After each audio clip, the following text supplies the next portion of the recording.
ఉదయకాలపు దేవుని ప్రత్యక్షత.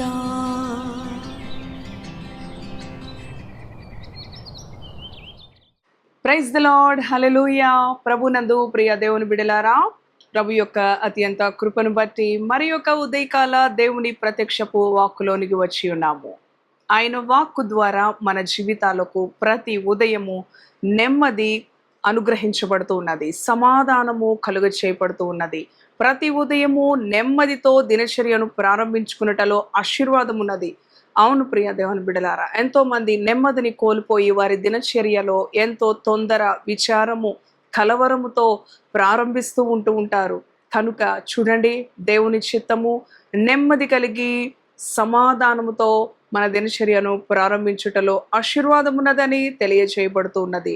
పరిశుద్ధ గ్రంథాలను తెరిచి కీర్తనలు గ్రంథము 91వ అధ్యాయం 15వ వచనమును ధ్యానం చేసుకుందాం రండి.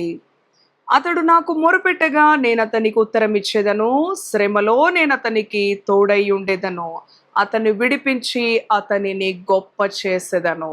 హల్లెలూయా, దేవునికి స్తోత్రం. అవును ప్రియ దేవుని బిడ్డలారా, మనము దేవునికి మొరపెట్టిన అనుభవములో ఆయన అంటున్నాడు, అతడు నాకు మొరపెట్టగా నేను అతనికి ఉత్తరం ఇచ్చేదను.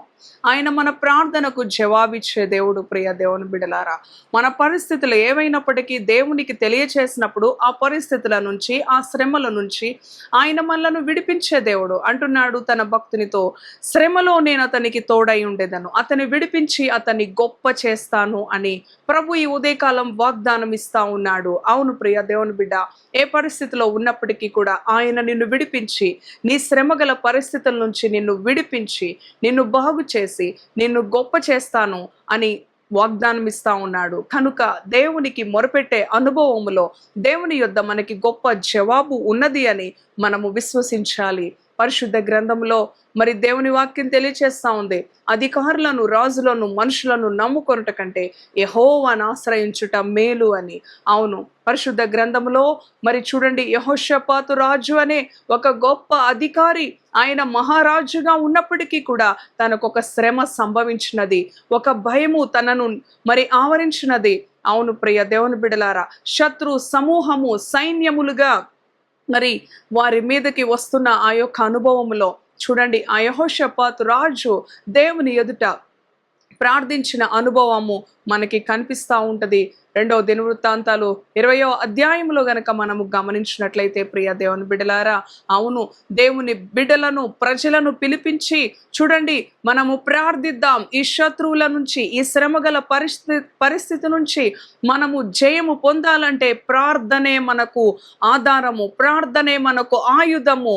అవును ప్రియ దేవుని బిడ్డలారా, దేవుని సన్నిధిలో వారు ప్రార్థించారు, ప్రభువా ఈ శత్రువుల నుంచి, ఈ శ్రమ నుంచి, ఈ శోధన నుంచి, ఈ వ్యాధి నుంచి మమ్ములను విడిపించు, మాకు నీవే ఆధారం, మాకు నీవే దిక్కు, నీవే మాకు ఆశ్రయము అని చూడండి, వారి బలమును, వారి జ్ఞానమును, వారి అధికారమును ప్రక్కకు పెట్టివేసి దేవుని యొద్ద ప్రార్థించినప్పుడు చూడండి, వారి శ్రమ నుంచి దేవుడు వారిని విడిపించి వారిని గొప్ప చేసిన అనుభవము మనకి కనిపిస్తూ ఉంటది. ప్రియ దేవుని బిడ్డలారా, ఆనాడు దేవుని స్తుతిస్తూ ఉండగా శత్రువులందరూ కూడా హతమైన అనుభవము మనము చూస్తాము. బెరాకా లోయ అనే అనుభవములో అవును, వారు ఆ శత్రువుల యొక్క బంగారమును 3 దినములు కూడా మరి అవును వారు దోచుకొనిన అనుభవము.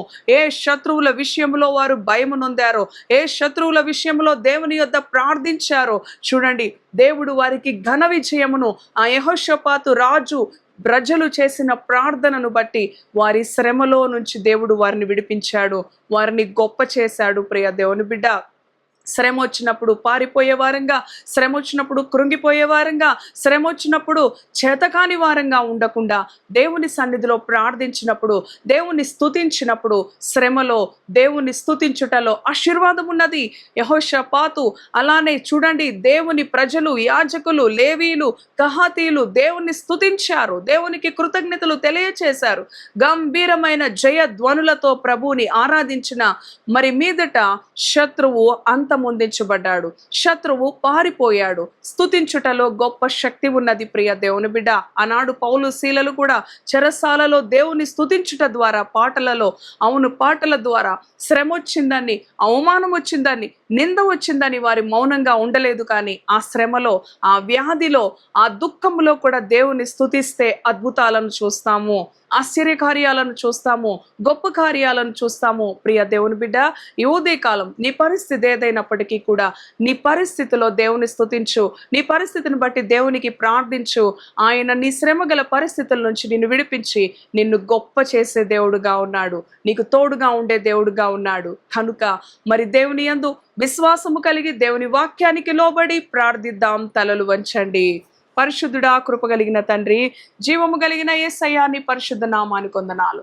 అవును ప్రభువా, శ్రమలో నేను అతనికి తోడై ఉండేదను, అతను విడిపించి అతన్ని గొప్ప చేస్తానని వాగ్దానం ఇచ్చావు ప్రభువా, నీకు స్తోత్రాలు. అతడు నాకు మొరపెట్టగా నేను అతనికి ఉత్తరం ఇస్తానని వాగ్దానం ఇచ్చావు. ఆనాడు యెహోషాపాతు నీకు మొరపెట్టి ఉన్నాడు, శ్రమ వచ్చినది, శత్రువుల భయముతో నిండుకొని ఉన్నప్పుడు, దేవా నీవే మాకు దిక్కు, మా శక్తి సరిపోదు అని తన్ను తాను తగ్గించుకొని ప్రార్థించినప్పుడు, దేవా పరలోకము నుంచి నాయన నీవు గొప్ప సహాయమును, గొప్ప జయమును, గొప్ప విడుదలను వారికి దయచేసిన దేవుడుగా ఉన్నావు. అవును ప్రభువా, శ్రమ వచ్చినప్పుడు కృంగిపోక, శ్రమ వచ్చినప్పుడు పారిపోక, నీ సన్నిధిలో నిలిచి ప్రార్థించుటలో, నీ సన్నిధిలో నిలిచి నిన్ను స్తుతించుటలో గొప్ప విడుదలుంది, గొప్ప అద్భుతం ఉన్నది, గొప్ప జయము ఉన్నది తండ్రి. నీకు వందనాలు. శ్రమలో నేను అతనికి తోడై ఉంటాను, అతన్ని విడిపించి అతన్ని గొప్ప చేస్తానని వాగ్దానం ఇచ్చావు. ఈ ఉదయకాలం నీ బిడ్డల జీవితంలో ఆ వాగ్దానాలను మీరు నెరవేర్చే దేవుడు అని నిన్ను నమ్మి, నిన్ను స్తుతించి, నిన్ను ఘనపరిచే బిడ్డలుగా నీ బిడ్డలను అభిషేకించుమని, ఈ దినమంతా నీ కృపతో నడిపించుమని యేసు నామములో ప్రార్థిస్తున్నాను తండ్రి. ఆమేన్, ఆమేన్. Praise the lord. God bless you.